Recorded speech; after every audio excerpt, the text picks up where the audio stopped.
And voila, I think. Let's make sure everything is in order. And bam, it is. Welcome, ladies and gentlemen, to the first, live streams of Policy and Paradox. How we all doing today? Hope everybody's doing well on this most auspicious of days, Friday the 13th. I hope no bad luck has befallen anybody, unless they work for the federal government and they're up to shady shit. But that's just me. That aside, how was it? Like, I would just want to give y'all a little brief. Well, I don't even know how brief it's going to be. We're going to have a little bit of a discussion today, though, about a variety of things. Nationalization of the elections. Bit of an overreach, if you ask me, but we'll get into that a bit more. Doge data breach that I really don't see much of anybody talking about, which really concerns me. Um, oh, that's nifty. As you can tell, this is my first time doing this as a setup like this, so I'm seeing things pop up as they go. So bear with me. But yeah, there's the nationalization of the election that will be discussion, Doge, the softer touch pivot that the administration's trying to spin now, which I believe's just really saying, look, admitting that they messed up and they should take a few steps back from that. But we shall see what happens with that. I personally feel they went about everything from the wrong, completely wrong from the get go. We'll get into that later. We may or may not touch on the Texas water war just because I think it's ridiculous. Especially the more that I've looked into this whole water swap between the United States and Mexico. Like, what's going on here? Like, the whole purpose, like, a lot of people think this is something that's been going on, it's been going on like forever.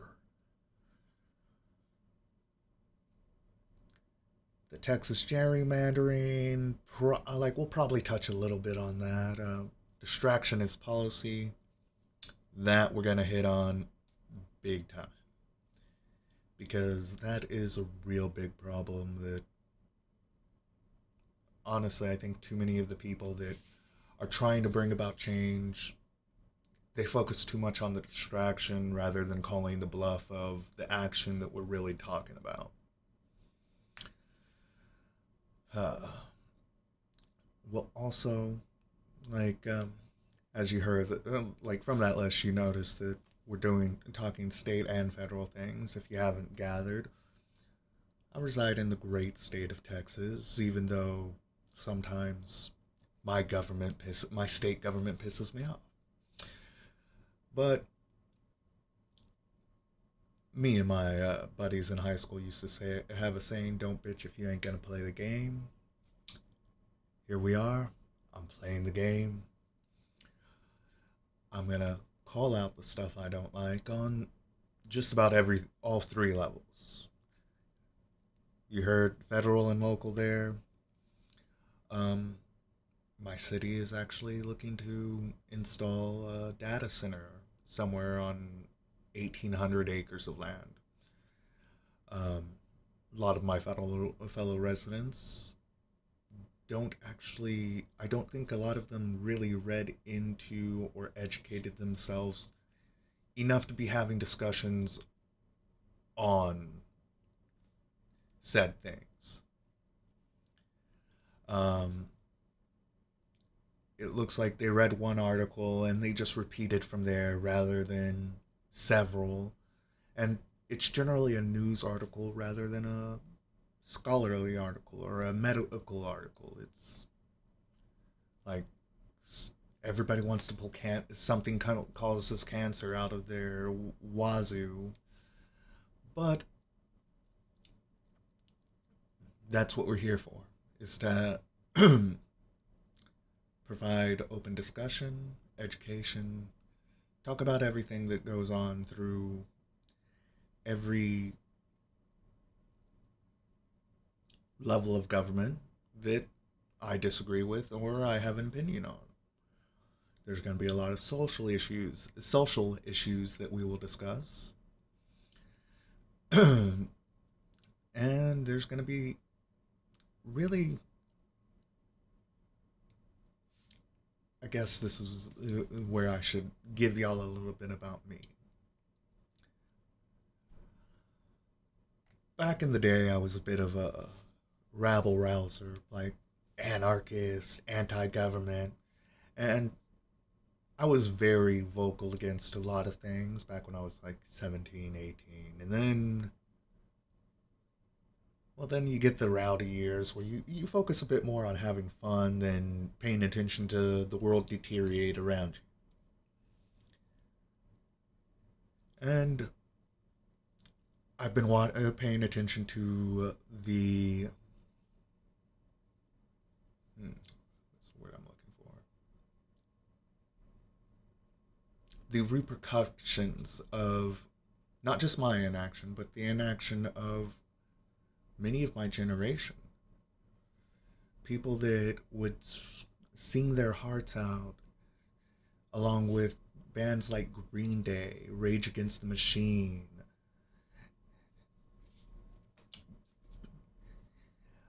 And now they're raging with the machine. They're like, yeah, do whatever you can to screw over everybody else. And we're going to have to break away from that. I'm, I'm, I guess what I'm saying is I'm sick and tired of everything. And now I'm pleasing my inner child of that rebellious young bastard that screamed and railed against the machine every chance I got to, well, bring it out and actually start making some strives to change.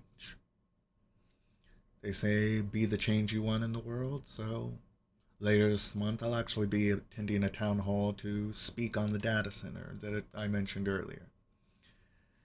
Now, that being said, let's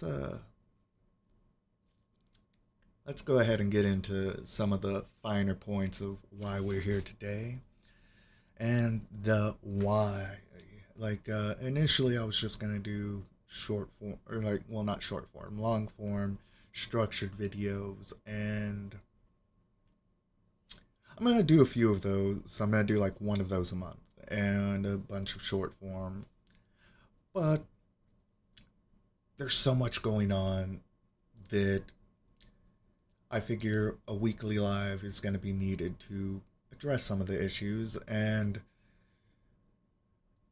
perfectionism's such a bitch sometimes. Like, you sit here and you want everything to be perfect, but then just more stuff keeps happening and happening, and there's so much I have to talk about. And I don't want backlogs of issues when there's important issues that need to be addressed in the moment, immediately. And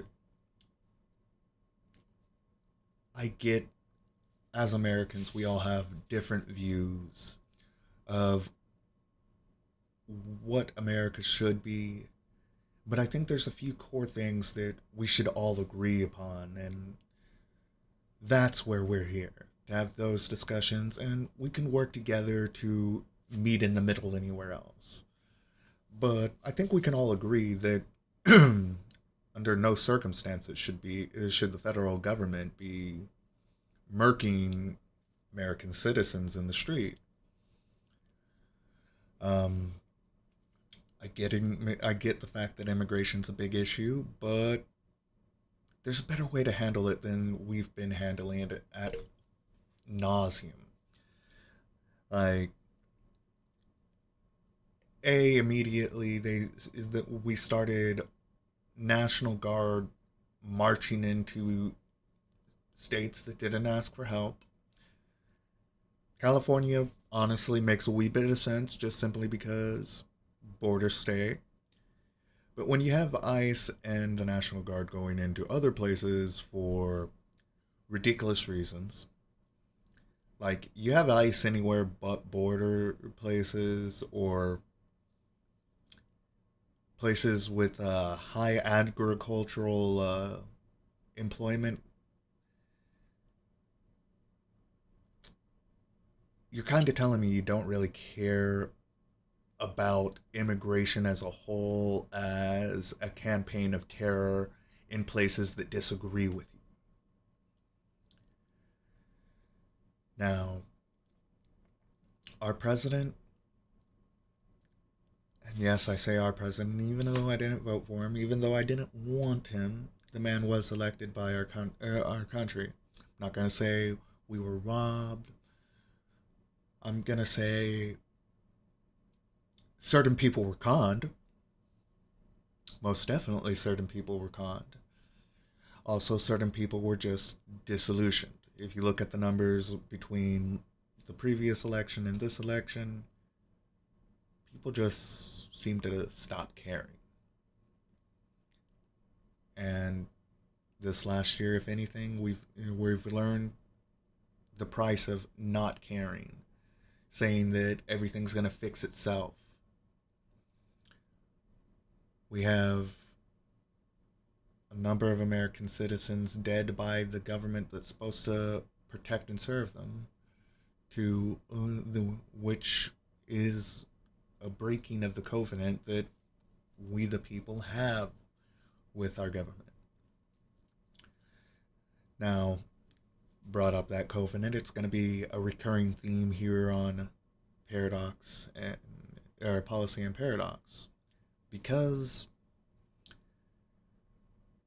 we, like every government and their people, enter a covenant with each other. The government looks out for our well-being, makes sure that infrastructure works, that there's medical care, like all these things that the government generally has pushed forward over the last 100 years or so in areas of science, medicine, electricity.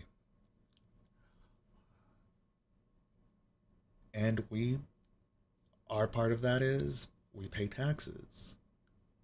Though, if you're a billionaire, apparently not. We'll address that at a later time. Um, we pay taxes. We comply with the laws that are set forth. We honestly, a civic engagement is supposed to be part of it, and I feel that's where we allowed this cycle, this decadent Ouroboros-like cycle of the the government and the people are one, but the government's the mouth part of the snake just eating the rest of us. And we're letting it happen because we allow things to happen. We think that that there's going to be that one person that's going to save us. And it's us that it's supposed to save us by writing letters to our congressmen, calling them out, protesting.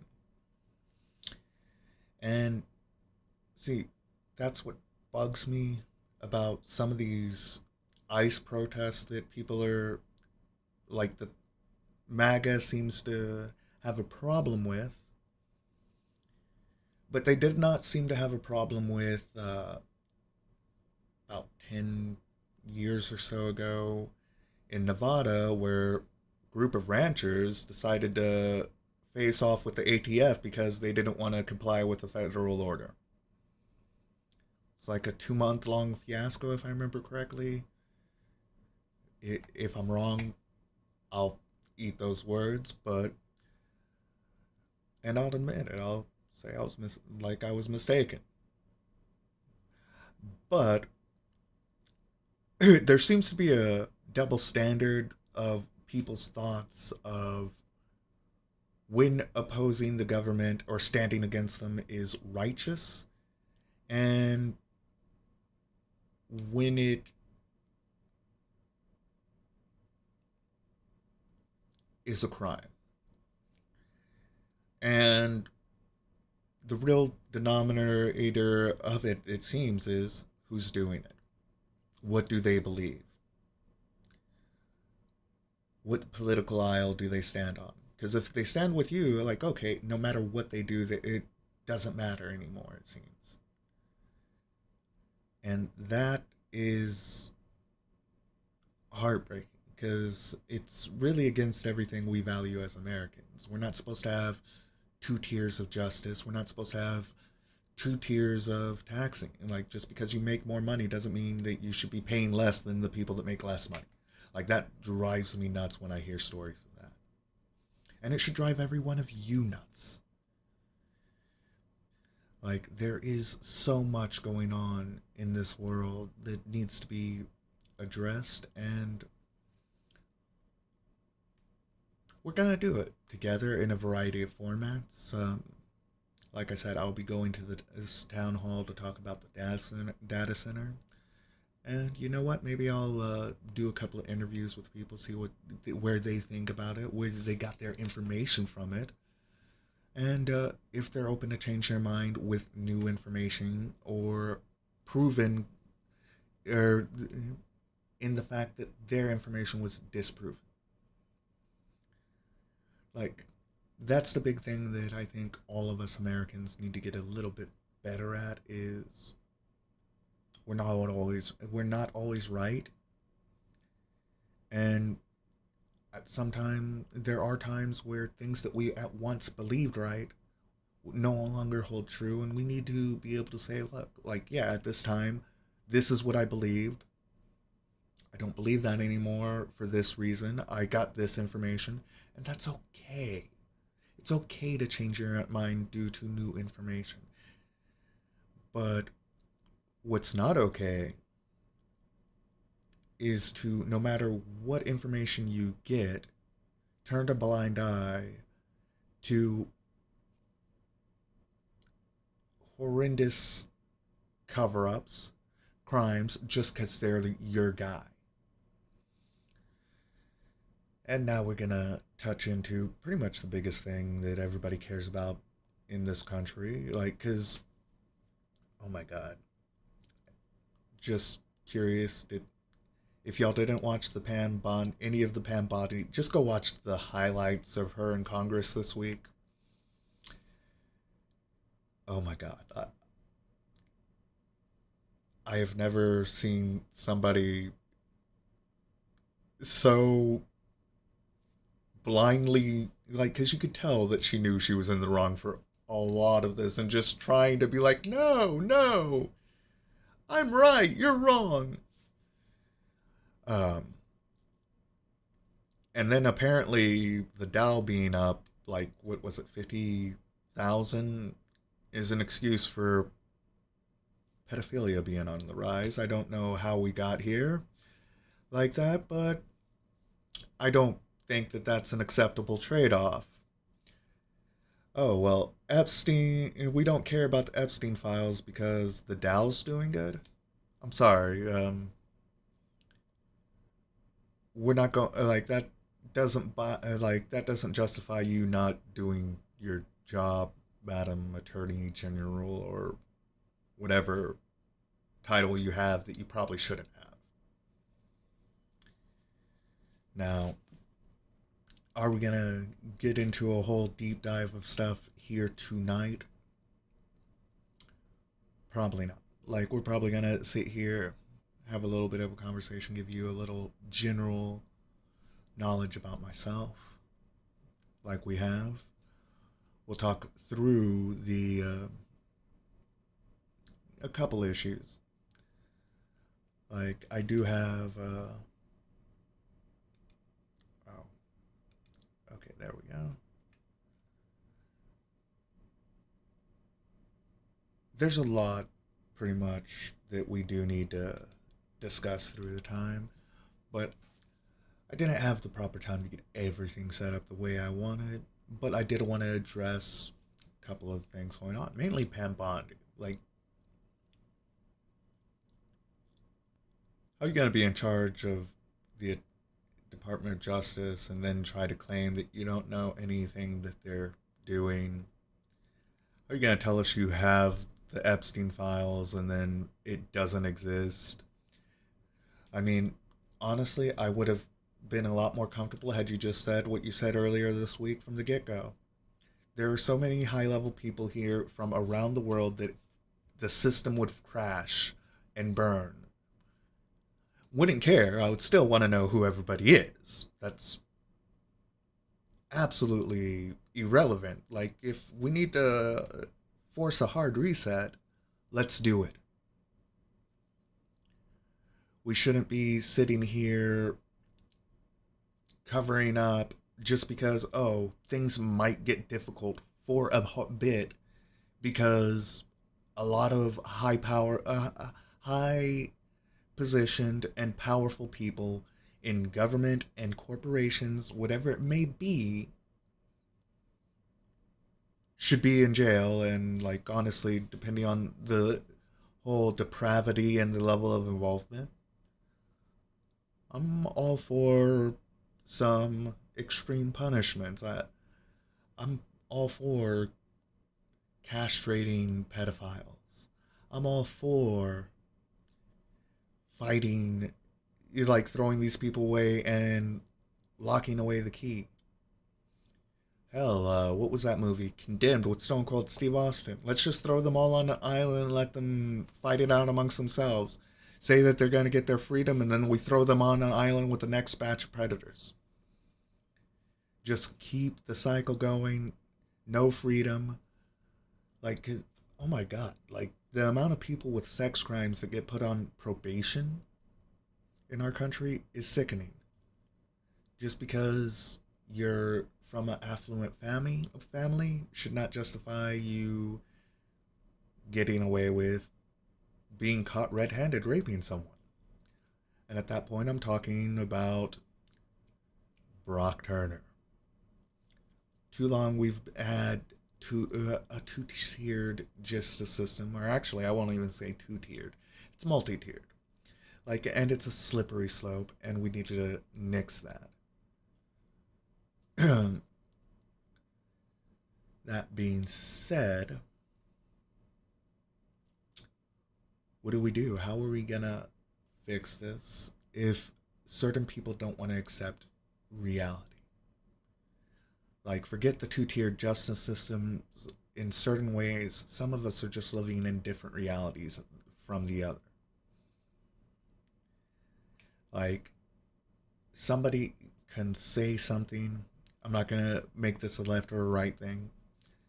Particular person A can, like, a celebrity A can say something, and person A will hear one thing while person B takes something else completely away from it. And that's a problem. We need to stop forcing our views on the words of others, especially when it's not said like that. We do need to sit here and start really laying in where everything's coming from. Like, we need to. Okay, actually, scratch that. I'm gonna have to edit that out.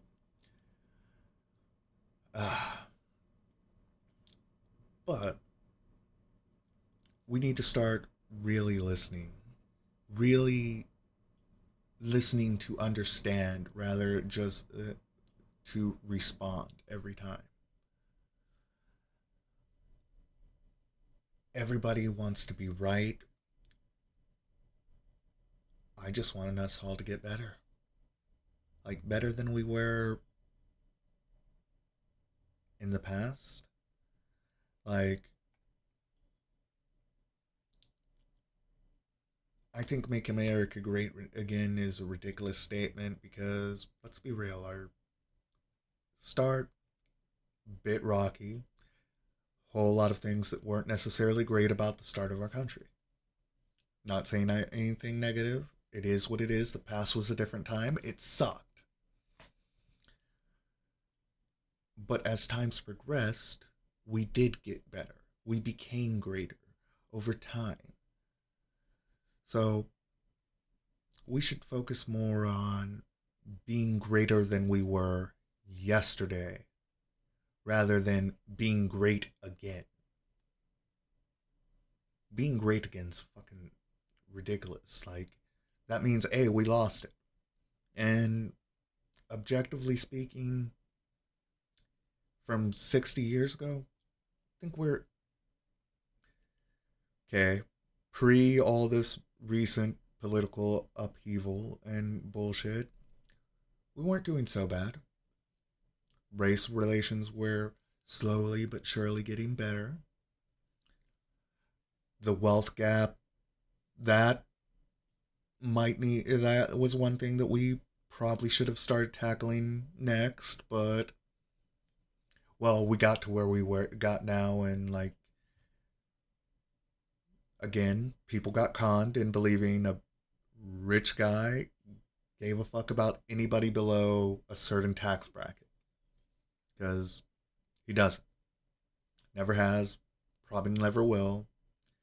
The man's increased his own wealth exponentially at the expense of the integrity of one of the highest offices we have. And that's something that we're going to be, any chance that I can get to take a shot at him, I'm going to take a shot at him. Mind you, I will also give credit where credit's due, because I have benefited from policies he's put in place, even though I don't agree with the policies, because of what's attached to a lot of them. Like, as much as I hate the big beautiful bill, I did benefit from it a bit. Like, not much, but there was a little bit of, like, there was some, like, there are some benefits for me in it. Now, the scale of benefits that billionaires and corporations got, no. And do I think that's fair? Absolutely not, especially since I wager I've probably paid more in taxes than some of these people. But that's neither here nor there, especially since a lot of you have probably paid more in taxes than some of these people too. So, getting into, we need to start looking into things of, look into how the system, the people in power have been having us, the people that just trying to make a living, trying to get by, trying to live life, find love, find happiness, a fulfilling job, possibly build a family. You know, the American dream that we all talk about, and such. The American dream that we all talk about and strive to achieve and accomplish. Well, that's supposed to be for everybody, not just the wealthy. Hell, the whole purpose of the American dream, since we're getting into it, for, like I said, a lot of us were conned, or not us, because I didn't trust the Cheeto in chief to begin with. A lot of y'all were conned. The American dream was initially for immigrants, because all Americans are fucking immigrants. Hold up, let me see what the hell's going on here.